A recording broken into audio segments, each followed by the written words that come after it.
नमस्कार साथियों, स्वागत है आपका फिर से study and grow YouTube platform पे। हम बात कर रहे थे राजस्थान इतिहास की, और राजस्थान इतिहास में हम शाकंभरी के चौहान और सांबर के चौहानों की बात कर रहे हैं। तो शाकंभरी के चौहानों में या फिर अजमेर के चौहानों में हमने जो चीज़ें पढ़ी है उनको अगर एक बार एक नज़र में देखें तो सबसे पहले हमने बात करी थी वासुदेव चौहान की। वासुदेव चौहान कौन थे? वासुदेव चौहान, इन्होंने ही चौहान वंश की स्थापना करी थी 551 ईस्वी में, यानी 6ठी शताब्दी में इन्होंने चौहान वंश की स्थापना करी। और सांबर वाला जो क्षेत्र है सपादलक्ष, जो इनकी राजधानी था आई छत्रपुर, जो वर्तमान अभी नागौर वाला क्षेत्र है, वहां पर इन्होंने चौहान वंश की स्थापना करी। उसके बाद जो नेक्स्ट शासक हमने यहाँ पे देखे थे वो देखे विग्रहराज द्वितीय। विग्रहराज द्वितीय की हमने बात करी थी। विग्रहराज द्वितीय के बाद जो अगले शासक आते हैं यहाँ पे वो है दुर्लभ राज। ये महत्वपूर्ण नहीं है इतने, इसलिए इनके बारे में हमने बात नहीं करी, क्योंकि इनसे रिलेटेड कुछ जानकारियाँ इतनी विशेष है नहीं। उसके बाद इनके अगले शासक की बात करें तो वो है गोविंद तृतीय। गोविंद तृतीय के बारे में भी हमने बात नहीं करी है, क्योंकि ये भी इतने महत्वपूर्ण नहीं है। इनसे जुड़ी हुई कुछ खास बातें हैं नहीं, बस इनकी एक उपाधि का पता चलता है।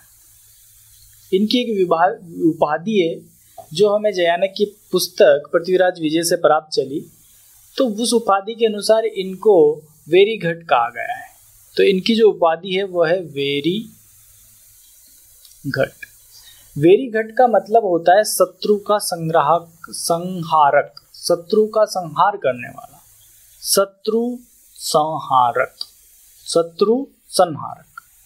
तो ये चीज हमें कहां से पता चली है? पृथ्वीराज विजय से। पृथ्वीराज विजय। और पृथ्वीराज विजय जो ग्रंथ है ये किसने लिखा था? जयानक ने। तो जयानक का एक ग्रंथ है पृथ्वीराज विजय। तो पृथ्वीराज विजय से हमें ये जानकारी मिलती है कि यहाँ पे सपादलक्ष क्षेत्र में एक शासक हुए गोविंदराज तृतीय, और गोविंद तृतीय की एक उपाधि है वेरीघट, जिसका मतलब है शत्रु संहारक। और जयानक की बात करें तो जयानक एक किसके दरबारी है? पृथ्वीराज चौहान के दरबारी हैं, जिनके बारे में हम आगे पढ़ेंगे। तो वासुदेव चौहान की हमने बात कर रखी है। विग्रहराज सेकंड को हमने देख लिया। दुर्लभ राज जो है इतने महत्वपूर्ण नहीं है, गोविंद राज की भी कुछ खास बात नहीं है। तो प्रतापी शासक जो प्रारंभ में हुए विग्रहराज सेकंड, जिनकी हमने बात करी। आगे इनके बाद में हमने किन शासकों की बात कर रही अगर ध्यान आता है तो अजय राज। अजय राज की हमने बात करी थी, जिनका शासन काल 1105 ईस्वी से 1133 ईस्वी तक माना जाता है। और इनके महत्वपूर्ण कार्यों की बात करेंगे तो इनके महत्वपूर्ण कार्यों में इन्होंने अजमेर शहर बसाया 1113 ईस्वी में। इनके बाद जो अगले शासक थे जिनकी हमने चर्चा की थी वो थे आनाजी। आनाजी या फिर अर्णोराज भी जिनको कहते हैं। इनके शासनकाल की हमने बात करी थी, तो 1133 से 1155 ईस्वी तक का इनका शासनकाल हुआ। तो 1133 से 1155 ईस्वी का इनका शासनकाल हुआ, और इन्होंने अजमेर में आना सागर झील बसाई, पुष्कर में वराह मंदिर का निर्माण करवाया। तो ये इनके निर्माण कार्य थे। ठीक है। गुजरात के शासक कुमारपाल से इनके युद्ध हुए, जिसमें ये पराजित हो गए थे। तो ये कुछ बातें हैं जो हमने अर्णोराज के बारे में करी थी। उसके बाद जो हमने लास्ट लेक्चर में जो महत्वपूर्ण शासक देखे थे वो थे विशल देव। विशल देव या फिर विग्रहराज चतुर्थ। विग्रहराज चतुर्थ। तो विग्रहराज चतुर्थ की बात हमने करी थी, और इन्हीं के काल को चौहानों का स्वर्ण युग माना जाता है। इनको कुछ उपाधियां थी जिसकी बात हमने करी। जयानक ने इनको कवि बांधव की उपाधि दी। इनके जो नाटक थे जिनका रचयिता ये खुद थे वो था हरिकेली नाटक। इनके दरबार में कवि हुआ करते थे नरपत जी नाले, जिन्होंने विशल देव रासुर लिखा। तो ये सब बातें हमने पिछले लेक्चर में करी। तो ये कि ओवरव्यू था कि वासुदेव चौहान, विग्रहराज सेकंड, ये महत्वपूर्ण नहीं है। अजय राज, आनाजी और विशल देव। अब आगे जो आज के टॉपिक में हम बात करेंगे वो है पृथ्वीराज चौहान के बारे में। पृथ्वीराज चौहान। और जो भी प्रश्न बनते हैं वो सबसे ज़्यादा इसी टॉपिक से बनते हैं, अजमेर वंश में पृथ्वीराज चौहान के काल से। तो पृथ्वीराज चौहान के कालखंड की बात करेंगे तो 1177 से 1192 ईस्वी तक का इनका काल था। हम बात कर रहे हैं अजमेर या शाकंभरी के चौहानों की, जिसमें हम बात कर रहे हैं पृथ्वीराज चौहान के बारे में।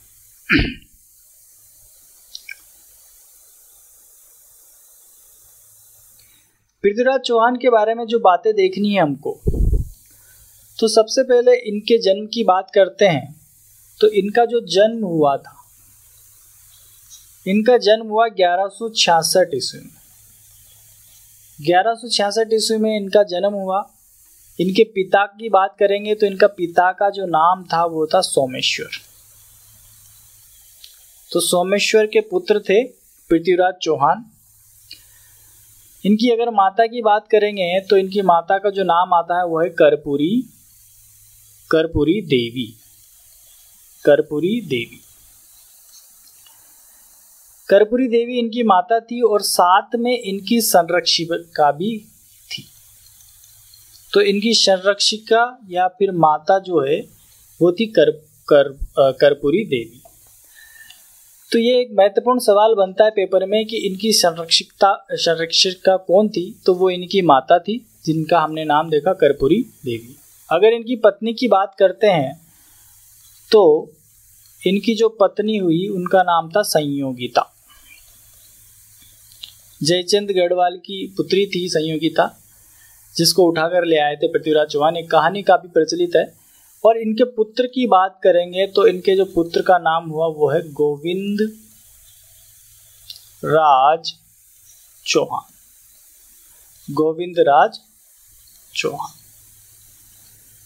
तो जन्म 1166 ईस्वी में हुआ। सोमेश्वर इनके पिता का नाम था, कर्पूरी देवी इनकी माता जो इनकी संरक्षिका रही। पत्नी का नाम संयोगिता मिलता है। और गोविंद राज की बात करेंगे तो इनके पुत्र थे। गोविंद राज से जुड़ी कुछ बातें हमको ध्यान रखनी है। उनमें सबसे महत्वपूर्ण जो बात है, इन्होंने रणथंभौर में चौहान वंश की स्थापना करी थी। रणथंभौर के चौहान वंश के संस्थापक जो माने जाते हैं वो है गोविंद राज चौहान। जब रणथंभौर के चौहान पढ़ेंगे तो उनके बारे में देखेंगे। तो इनके पुत्र गोविंद राज चौहान ने रणथंभौर में चौहान वंश की स्थापना करी थी। अगर और इनके जीवन की जुड़ी हुई बातों की बात करें तो यहाँ पे अगर हम इसका शासनकाल देखें तो 1177 से 1192 ईस्वी तक इनका शासनकाल रहा। तो ये देखो कि जन्म 1166 में हुआ और 1177 में इन्होंने शासनकाल संभाल लिया। तो मात्र 11 वर्ष की उम्र में ये शासक बन गए थे। तो मात्र 11 वर्ष की कम उम्र में शासक बने। तो मात्र 11 वर्ष की उम्र में शासक कौन बने? पृथ्वीराज चौहान की बात हम कर रहे हैं। पृथ्वीराज चौहान कौन से पृथ्वीराज चौहान? पृथ्वीराज चौहान तृतीय। ठीक है। और इनसे जुड़ी हुई कुछ बातों की बात करें तो इनको लगभग 6 भाषाओं का ज्ञान था। 6 भाषाओं का ज्ञान 6 भाषाओं का ज्ञान था। इनके पुत्र गोविंद राज चौहान ने रणथंभौर में चौहान वंश की स्थापना करी थी और 11 वर्ष की कम उम्र में ये शासक बने थे। अब इनसे जुड़ी और बातों की बात करें तो इन्होंने अपने शासनकाल में क्या क्या कार्य किए वो हम देखेंगे। तो सबसे पहले बात करते हैं इनके कुछ उपाधियों से। तो इनकी जो उपाधियां हैं, इनको क्या क्या उपाधियां प्राप्त है, तो इनकी जो सबसे महत्वपूर्ण उपाधि आती है वो है राय पिथौरा की उपाधि। राय पिथौरा की उपाधि, राय पिथौरा की उपाधि। दूसरी उपाधि की बात करेंगे तो दलपंगुल, दलपंगुल की उपाधि। दलपंगुल की उपाधि की बात करें तो इसका जो अर्थ होता है, इसके अर्थ की बात करें तो इसका मतलब होता है विश्व विजेता। विश्व विजेता, विश्व विजेता। तो उपाधियों की बात करी हमने राय पितूरा और दलपंगुल। किसकी उपाधियां हैं? पृथ्वीराज चौहान तृतीय की, जिनका शासनकाल 1177 ईस्वी में चालू हुआ था। अब बात करेंगे इनके विवाह से रिलेटेड जो कहानी है वो सबको ही पता है कि कन्नौज के शासक हुए जयचंद गढ़वाल। तो जयचंद गढ़वाल अपनी पुत्री संयोगिता का विवाह किसी हिंदू धर्म के शासक से ना कराकर कहीं और करवा रहे थे, जबकि उनकी पुत्री संयोगिता चाहती थी कि उनका विवाह किसी जो हिंदू शासक हो उन्हीं के साथ हो। तो पृथ्वीराज चौहान गए और उसका हरण करके ले आए थे और उनसे इन्होंने शादी कर ली थी। तो कन्नौज के शासक थे, कौन थे? गढ़वाल शासक जयचंद। तो यहाँ पे मैं नोट करके लिख देता हूं कि कन्नौज के शासक, कौन से शासक? गढ़वाल शासक जयचंद गढ़वाल की पुत्री संयोगिता से विवाह किया। और ऐसा माना जाता है कि जयचंद गढ़वाल ने फिर इसका बदला बाद में जब तराइन का युद्ध हुआ तब इनसे लिया था। वो जो मोहम्मद गोरी था उनके साथ मिल गए थे। तो ये सब बातें हैं जिनकी हमने बात करी। तो सबसे पहले हम क्या देख रहे हैं कि इनकी उपाधियों की हम बात कर रहे हैं कि राय पितूरा की उपाधि इनको मिली हुई है। दलपंगुल जिनको विश्व विजेता बोलते हैं उसकी उपाधि भी इनको मिली हुई है। और अगर बात करेंगे तो इनके विद्वानों की, अगर बात करें इनके दरबारी कवियों की या फिर इनके दरबार में कौन कौन से विद्वान थे उनकी हम बातें देखते हैं। तो दरबारी विद्वानों की बात करते हैं। पृथ्वीराज चौहान के तृतीय के दरबारी विद्वानों में तो जो पहले महत्वपूर्ण दरबारी विद्वान है वो है चंद्रबरदाई। चंद्रबरदाई जो इनके दोस्त भी माने जाते हैं। तो चंद्रबरदाई की एक महत्वपूर्ण कृति है, जो कृति का नाम है पृथ्वीराज रासो। पृथ्वीराज रासो। और भी बहुत ही महत्वपूर्ण दरबारी विद्वान इनके रहे, जैसे जयानक है जिन्होंने एक पुस्तक लिखी पृथ्वीराज विजय, पृथ्वीराज विजय, जिसमें अजमेर के चौहान वंश की हमें जानकारी प्राप्त होती है। और दरबारी विद्वान की बात करेंगे तो जनार्दन हुए जो इनके दरबार में रहे, जनार्दन, पृथ्वी भट्ट,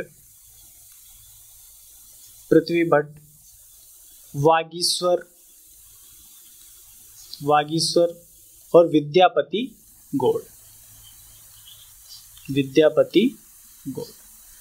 तो ये कुछ दरबारी विद्वान थे, चंद्रबरदाई, जयानक, जनार्दन, पृथ्वीभट्ट, वागीश्वर, विद्यापति गौड़। आदाधर हुए, ये भी इनके दरबारी विद्वान थे। तो हमें महत्वपूर्ण चीज़ें जो यहाँ पे ध्यान रखनी है वो चंद्रबरदाई और जयानक के बारे में ध्यान रखनी है। इन्होंने 2 ग्रंथ लिखे। तो चंद्रबरदाई द्वारा जो लिखा हुआ ग्रंथ था वो था पृथ्वीराज रासो, और जयानक द्वारा जो लिखा हुआ है वो है पृथ्वीराज विजय। आगे देखते हैं आगे क्या महत्वपूर्ण चीज़ें हैं इनसे रिलेटेड। अगर इनके अभियानों की बात करें जो इन्होंने युद्ध किए, उसमें जो महत्वपूर्ण युद्ध थे, जो सतलज प्रदेश है वहां पे भंडानिक जाति ने विद्रोह कर दिया था, तो उसका दमन इन्होंने किया। तो सतलज प्रदेश की भंडानक जाति के विद्रोह का दमन। तो सतलज प्रदेश में जो जाति रहती थी वो जाति थी भंडानक जाति, उनके विद्रोह का दमन इन्होंने किया।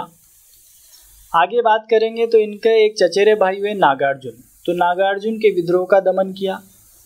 तो नागार्जुन के विद्रोह का दमन।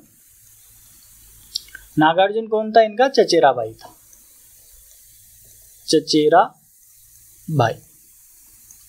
इसने विद्रोह कर दिया था, तो इसके विद्रोह का दमन भी पृथ्वीराज चौहान तृतीय के द्वारा किया गया। और अभियानों की बात करेंगे और युद्धों की बात करेंगे तो उसमें एक महत्वपूर्ण युद्ध आता है। उस युद्ध का नाम है 1882 का महोबा का युद्ध। तो 1800 नहीं 1182 का महोबा का युद्ध, महोबा का युद्ध। इनका शासनकाल ही 1177 ईस्वी से 1192 ईस्वी तक रहा, और मैं 1118 कैसे बोल सकता हूँ, 1882 कैसे बोल सकता हूँ, सॉरी। तो महोबा का युद्ध की हम बात कर रहे हैं, और महोबा के युद्ध की बात हम करेंगे तो अजमेर के जो शासक हैं वो कौन है, पृथ्वीराज चौहान तृतीय। अजमेर के जो शासक है वो कौन है, पृथ्वीराज चौहान तृतीय। और जो महोबा के शासक उस टाइम हुए वो थे परमर्दी देव चंदेल, परमर्दी देव चंदेल। तो अजमेर के शासक है पृथ्वीराज चौहान तृतीय, पृथ्वीराज चौहान तृतीय या फिर राय भितुरा, और यहाँ के शासक है परमर्दी देव चंदेल। परमर्दी देव चंदेल की बात करें तो इनके दो सेनापति का नाम महत्वपूर्ण आता है, पहला है आला और दूसरे सेनापति है उदल। परमर्दी देव चंदेल के सेनापतियों की हमने बात करी कि इनके दो सेनापति हैं, दोनों महत्वपूर्ण है, पहला आला और दूसरे जो सेनापति हैं वो है उदल। अजमेर के शासक कौन है, पृथ्वीराज चौहान तृतीय। तो 1182 में महोबा के युद्ध की बात हम कर रहे हैं, और युद्ध हो रहा है पृथ्वीराज चौहान तृतीय और परमर्दी देव चंदेल के बीच में। तो दोनों के बीच में युद्ध हुआ, और युद्ध हुआ तो युद्ध में आक्रमण किया पृथ्वीराज चौहान तृतीय ने। तो जब आक्रमण हुआ तो आक्रमण के बाद पृथ्वीराज चौहान की इसमें जीत हुई और परमर्दी देव चंदेल की इसमें हार। और इसमें आला और उदल जो दोनों सेनापति थे वो वीरगति को प्राप्त हुए, वीरगति को प्राप्त हुए। कौन प्राप्त हुए, आला और उदल, जो किसके सेनापति हैं, परमर्दी देव चंदेल के। ठीक है, तो पृथ्वीराज चौहान तृतीय ने परमर्दी देव चंदेल को इस युद्ध में पराजित कर दिया। तो कौन विन हुए और किसका लॉस हुआ, कौन हारा?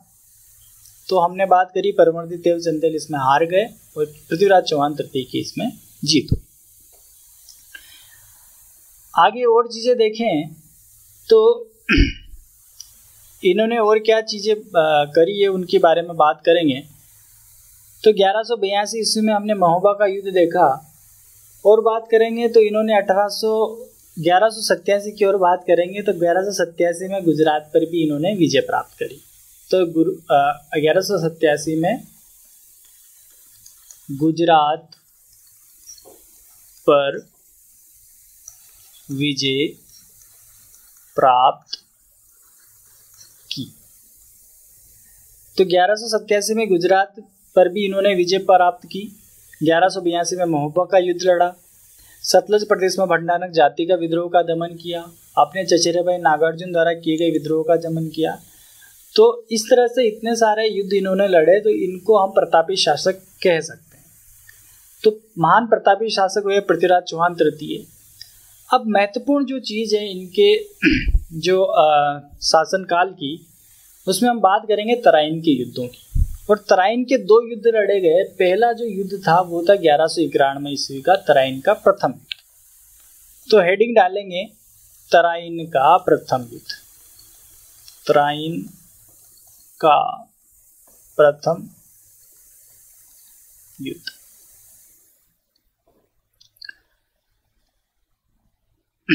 मैं पानी पी लेता हूं, 2 मिनट रुको।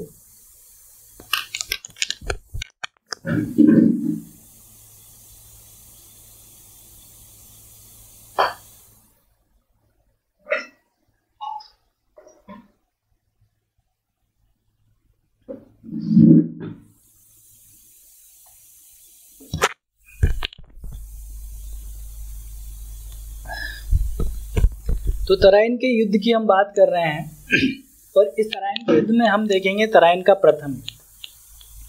तराइन का प्रथम युद्ध की तिथि की बात करें तो ये जो युद्ध हुआ ये 1191 ईस्वी में हुआ।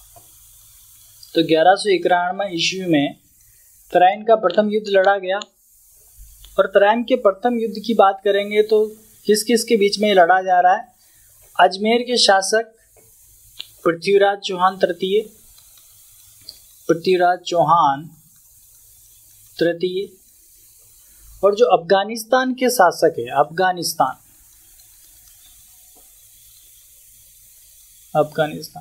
अफगानिस्तान में कौन सी जगह? गजनी। और गजनी का जो शासक हुआ वो कौन था? शिहाबुद्दीन गोरी, या फिर जिसको हम मोहम्मद गोरी बोलते हैं, मोहम्मद गोरी। तो तराइन का प्रथम युद्ध लड़ा जा रहा है मोहम्मद गोरी और पृथ्वीराज चौहान के मध्य। तारीख कौन सी है? तारीख की बात करें, सन की बात करें तो 1191 ईस्वी की बात हो रही है। मोहम्मद गोरी की बात करेंगे तो ये भारत में प्रवेश करता है और भारत में प्रवेश करके तबर हिंद पर अधिकार कर लेता है। तो तबर हिंद पर अधिकार कर लिया किसने? मोहम्मद गोरी ने, या फिर शिहाबुद्दीन गोरी ने। शिहाबुद्दीन गोरी ने, मोहम्मद गोरी ने तबर हिंद पर अधिकार है। तबर हिंद वाले क्षेत्र की बात करेंगे तो जो भटिंडा वाला प्रदेश है वो है तबर हिंद। और इस बात का पता चला पृथ्वीराज चौहान तृतीय को कि कोई बाहरी आक्रमणकारी आके उसने भटिंडा पर अधिकार कर लिया। तो पृथ्वीराज चौहान के सेनापति की हम बात करेंगे तो इसका जो सेनापति था इस युद्ध में वो था चामुंड राय। चामुंड राय इसका सेनापति था। और एक गवर्नर था दिल्ली का, वो भी इसके साथ था, वो था गोविंदराज तोमर। गोविंदराज तोमर ये उस टाइम दिल्ली का गवर्नर हुआ करता था। तो तराइन के प्रथम युद्ध की भूमिका देखो।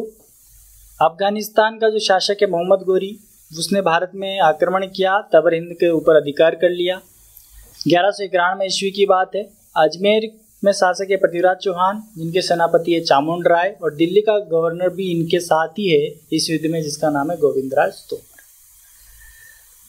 तो अगर तराइन के प्रथम युद्ध के कारण की बात करें तो इसका एक कारण ये माना जाता है कि भाई भटिंडा वाला जो क्षेत्र है जिस पर मोहम्मद गोरी ने अधिकार किया, उसी चीज को लेके पृथ्वीराज चौहान को ये बात अच्छी न लगी और यही इस युद्ध का कारण बनता है तराइन के प्रथम युद्ध का। तो पृथ्वीराज चौहान तृतीय ने और मोहम्मद गोरी ने दोनों के बीच में युद्ध हुआ। कहाँ पे हुआ? तराइन में। और तराइन का क्षेत्र कहाँ है? हरियाणा में। ठीक है, इस युद्ध की बात करेंगे तो इसमें जो गजनी है इसकी हार हुई थी और मोहम्मद गोरी की हुई थी जीत। पृथ्वीराज चौहान का सेनापति चामुंड राय और दिल्ली का गवर्नर है गोविंदराज तोमर। ऐसा कहते हैं कि गोविंदराज तोमर ने तीर से बाण चलाया और बाण चलाने के बाद जो बाण है, जो तीर है, वो मोहम्मद गोरी को लग गया और मोहम्मद गोरी इस मैदान छोड़कर भाग गया था। तो ये तराइन के प्रथम युद्ध थे जिसमें पृथ्वीराज चौहान तृतीय, जिनकी हम बात करें, उनका विजय हुआ। अगले युद्ध की बात करते हैं, तराइन का द्वितीय युद्ध। तराइन का द्वितीय युद्ध। तो तराइन का द्वितीय युद्ध कब हुआ? 1192 ईस्वी में, इसके एक साल बाद।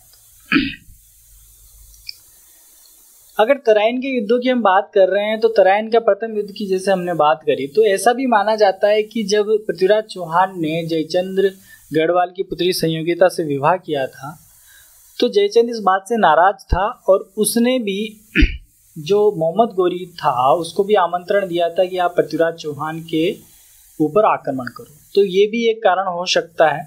पर जो तबर हिंद था, जिस भटिंडा वाला क्षेत्र, उस पर उसने अधिकार किया, तो वो भी एक कारण है तराइन के प्रथम युद्ध का।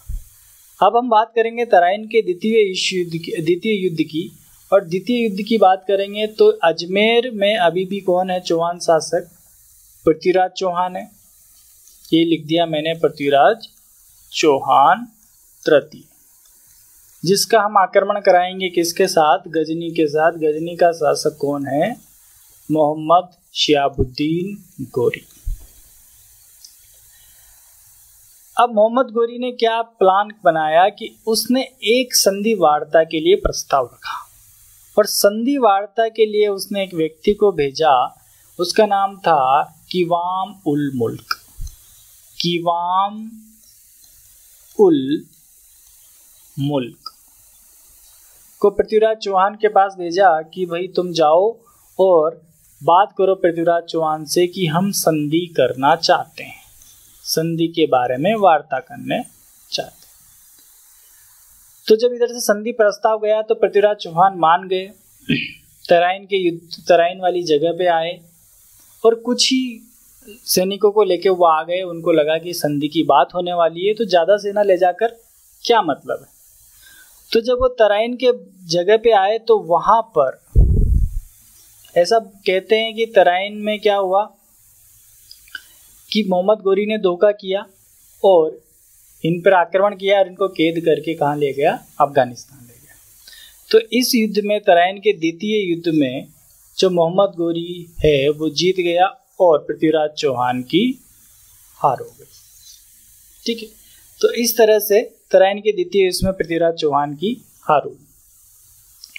पृथ्वीराज चौहान को जो गोरी है वो कहाँ ले गया, अफगानिस्तान ले गया। अफगानिस्तान में कहाँ, गजनी ले गया और गजनी में इनको जेल में डाल दिया गया और इनकी दोनों आंखें जो है वो भी फोड़ दी गई। अब कुछ किताबें कहती है कि जैसे अगर हम बात करें तबाकत ई नासरी पुस्तक की, तबाकत ई नासरी, ये पुस्तक के लेखक कौन थे, मिन्हाज उस सिराज। तो मिन्हाज उस सिराज की जो पुस्तक है तबाकत ई नासरी, ये इसका कहना है कि तो पृथ्वीराज चौहान का देहांत सिरसा में होगा। इसके अनुसार पृथ्वीराज चौहान का देहांत कहाँ हुआ, सिरसा में हुआ, सिरसा में हुआ। परंतु कुछ पुस्तकों में ऐसा भी है कि पृथ्वीराज चौहान को जब गजनी ले गया, वो मोहम्मद गोरी गजनी ले गया तो गजनी में उनकी दोनों आंखें फोड़ दी, दोनों आंखें फोड़ दी। और एक खेल खेला गया, उस खेल की बात हम करेंगे तो उस खेल में क्या हुआ कि जब शासक, गजनी के शासक को ये पता चला कि भाई जो पृथ्वीराज चौहान है वो शब्द भेदी बाण चला सकता है। कौन सा बाण चला सकता है, शब्द भेदी बाण, मतलब जहां से आवाज आएगी वहां पर ये तीर चला सकता है, शब्द भेदी बाण चला सकता है। तो एक प्रतियोगिता रखी गई, वहां पर राजा सामने बैठ गया और आसपास सब लोग इकट्ठे हो गए। तो पृथ्वीराज चौहान के हाथ में तीर कमान दिया गया और इनके जो साथी थे चंद्रबरदाई, उन्होंने कुछ पंक्तियां पढ़ी और इन्होंने बाण चला और मोहम्मद गोरी वहां पर मारा गया। तो ये भी कुछ बातें हैं जो लिखी हुई है। तो जब चंद्रबरदाई ने कुछ पंक्तियां पढ़ी, जैसे 4 बांस 40 गज अंगुल अष्ट प्रमाण, था बेटा सुल्तान मत चुके चौहान, तो इस तरह से उन्होंने नाप तोल कर बताया कि कितनी दूरी पर 4 बांस 24 गज की दूरी पर कितना ऊपर जो राजा है वो बैठा हुआ है। तो शब्द जो इस तरह से उन्होंने शब्द भेदी बाण चलवाया और वहां पर मोहम्मद गोरी मारा गया। पर मिन्हाज उस सिराज की पुस्तक, मिन्हाज उस सिराज जो है, इनकी पुस्तक है तबाकत ए नासरी, और इस पुस्तक के अनुसार पृथ्वीराज चौहान का देहांत कहाँ पे माना जाता है, सिरसा में माना जाता है। तो ये पृथ्वीराज चौहान से रिलेटेड सारे फैक्ट थे जो हमने देखे, और यहाँ से प्रश्न आने के चांसेस सबसे ज़्यादा होते हैं। इनके बारे में हमने क्या क्या बात करी, इनके जन्म की बात करी 1166 ईस्वी में, इनके पिता की बात करी, सोमेश्वर जो इनके पिता थे, सोमेश्वर इनके पिता थे। माता का नाम कर्पूरी देवी आता है। संयोगिता इनके पत्नी आती है जो जयचंद गढ़वाल की पुत्री थी। इनकी उपाधियों की बात करी, राय पिथोरा, दलपंगुल, ठीक है। दरबारी विद्वान में चंद्रबरदाई, जयानक, वागीश्वर, विद्यापति गौड़, जनार्दन, और भी हैं जैसे आद्याधर हैं, पृथ्वी भट्ट हैं। फिर इनके अभियानों की बात करी तो हमने 4 चीज़ें इनमें पढ़ी, जिन्होंने बंडानक जाति के विद्रोह का दमन किया सतलज प्रदेश में, अपने चचेरे भाई नागार्जुन के विद्रोह का दमन किया, 1182 ईस्वी में महोबा का युद्ध इन्होंने जीता, जिसमें आला और उदल वीरगति को प्राप्त हुए। तो ये आला उदल वाला टॉपिक भी काफी महत्वपूर्ण है। यहाँ से ये प्रश्न आने के चांसेस रहते हैं कि आला और उदल किसके सेनापति थे। तो आंसर आएगा महोबा के शासक परमर्दिदेव चंदेल के सेनापति। उसके बाद 1187 में गुजरात पर विजय प्राप्त की। फिर उसके बाद मोहम्मद गोरी से इन्होंने युद्ध किया। 1191 ईस्वी का तराइन का प्रथम युद्ध और 1192 ईस्वी का तराइन का द्वितीय युद्ध। ठीक है, तो ये सब चीजें हमको यहाँ पर देखनी है। तो आई होप आपको ये वीडियो पसंद आया होगा। और यहाँ पर जो अजमेर का चौहान वंश है ये खत्म होता है। आगे की क्लास में हम दूसरे राजस्थान के इतिहास के बारे में, दूसरे वंशों के बारे में पढ़ेंगे।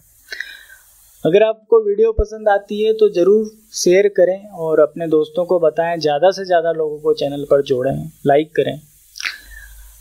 धन्यवाद।